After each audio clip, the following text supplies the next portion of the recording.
Hello everybody, yes, I still haven't sorted all my boxes out. This video is a charity shop vinyl finds video and it's almost all 45s, so look away now. Here's a record I picked up, £1.50. You Better Move On by Arthur Alexander, 1962. Wonderful, wonderful stuff. Cover's not the cleanest on the back. It's on London, of course, for Purple Label, London American. That's a famous track, You Better Move On. Just top quality.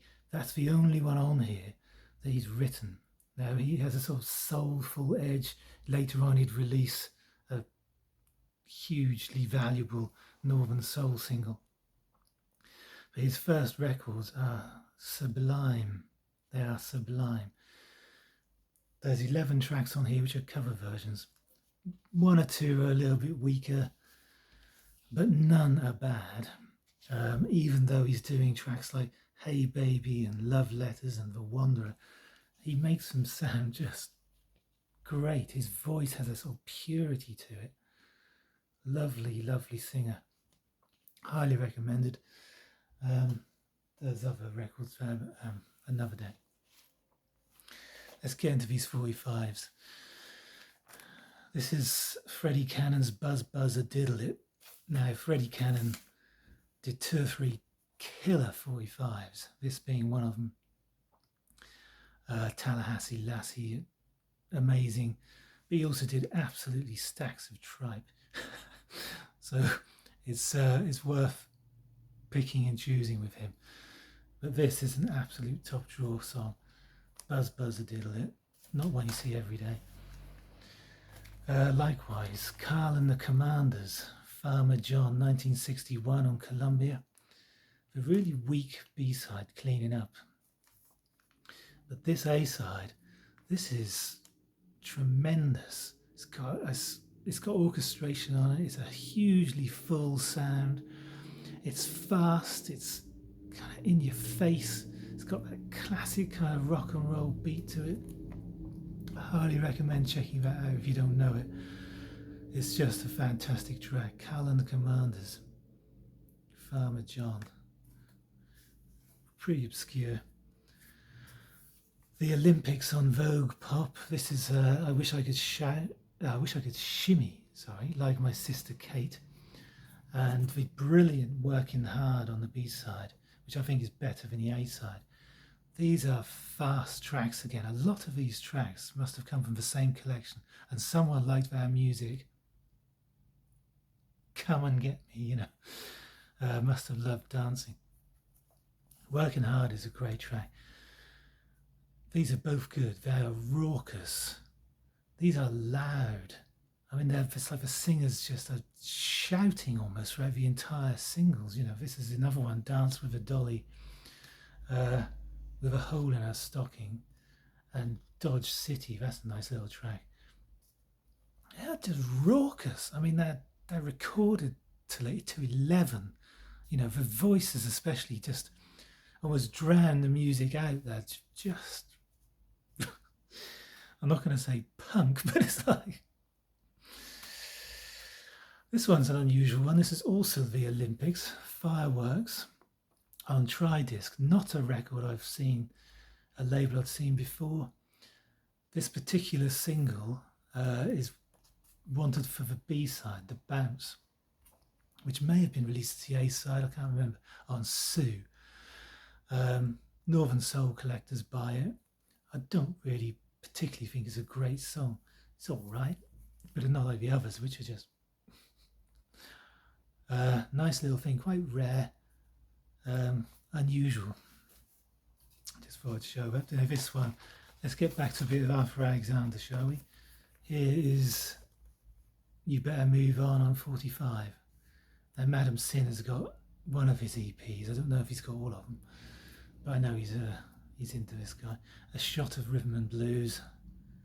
Really good version of that on the B-side.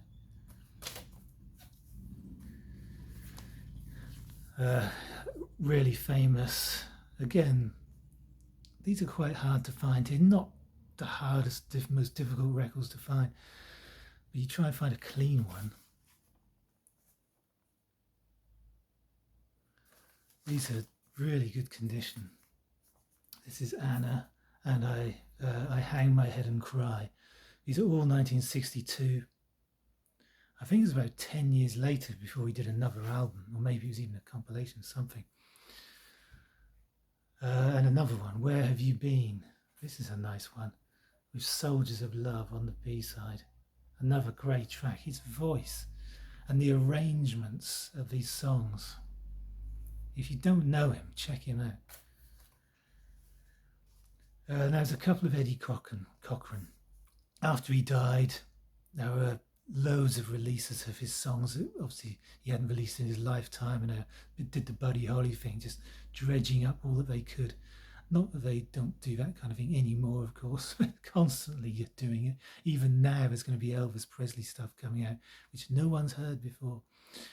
Live stuff or whatever, who knows. But it constantly goes on, doesn't it? But here, Stockings and Shoes, a good track. Not the greatest, but a nice upbeat kind of number with Undying Love, a ballad on the B-side. But this is top drawer Eddie Cochran. This has a really lo-fi kind of noisy quality to the guitar. Great mix, unusual mix, sweetie pie. Just good quality Eddie Cochran, what you want, you know. And Lonely, another one which you can forget, you know. It's not the most memorable unless you play it a lot, I think. Here's Knockouts by the Champs, mainly instrumental, although they do sing, kind of shout, voice the titles to Double Eagle Rock and Sky High on side one. Night Train and the Rattler, which is the weakest track on side two, on the purple London. Most of these are London, actually. A nice little EP, lots of saxophone on it. Where this really kicks is when the guitar takes over, and then the guitar sound is just fantastic. It reminds me a couple of times of Johnny Kidd and the Pirates guitar. Just lovely, great stuff. Now this thing just blew me away. I couldn't believe how good this was. I'd never heard of this band. This is the High Keys, Que Sera Sera. Now, not Que Sera Sera, whatever will be. Don't be fooled. This, if you want to check out any of the tracks on here, as I keep saying, well, there's one there that you should check out. Check out Arthur Alexander. Check this out. And check out the B-side, Daddy You Longlegs. It's more of a rock and roll one, but this is early kind of, I say R&B, but it's like a sort of soul sound. 1963. This is just top drawer, just completely surprised me. It really sounded like later 60s soul, kind of like, am I going to say better than Motown? Perhaps. Just a great stuff. Check that out if you don't know it. Check out both of those. Quite an unusual one. And this one, Under the Moon of Love, Curtis Lee. I remember when I was a kid, about 1977, Shawaddy Waddy released it. I was 8 and I knew all the words.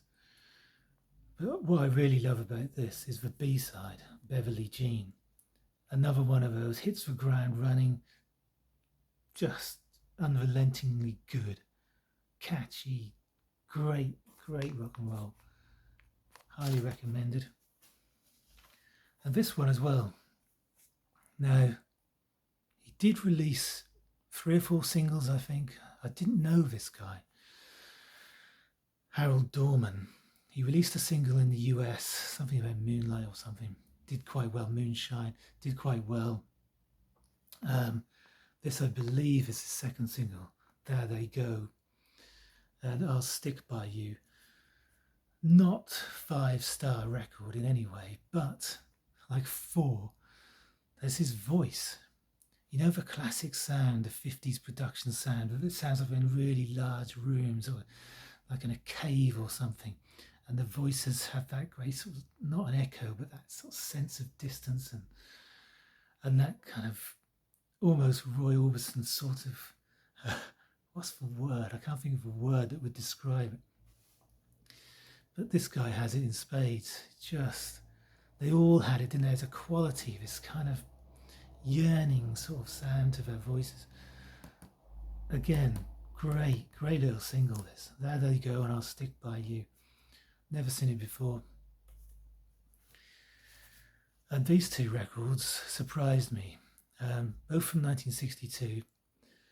Benny King with a version of Ecstasy and Yes on the B-side. And another Benny King. I do have Benny King's first single somewhere. This is Too Bad with My Heart Cries For You on the flip. Now, Ecstasy is a version of that classic track. It does have a guy singing on that particular track in like a real bass voice, a bit kind of corny, Ecstasy in the background. Well, I say background, he's so loud, But Benny King's voice, his voice. If you think, oh, Benny King, you think Stand By Me. And you've all heard it a million times. You're sick to death of it, however good it may be. And you think about his voice and you associate him with sweet sort of ballads. These aren't sweet ballads. They're really good kind of soul. This is early soul. This sounds like it could be much later. Elements of the time, but these are great little tracks. Check out this track, Too Bad.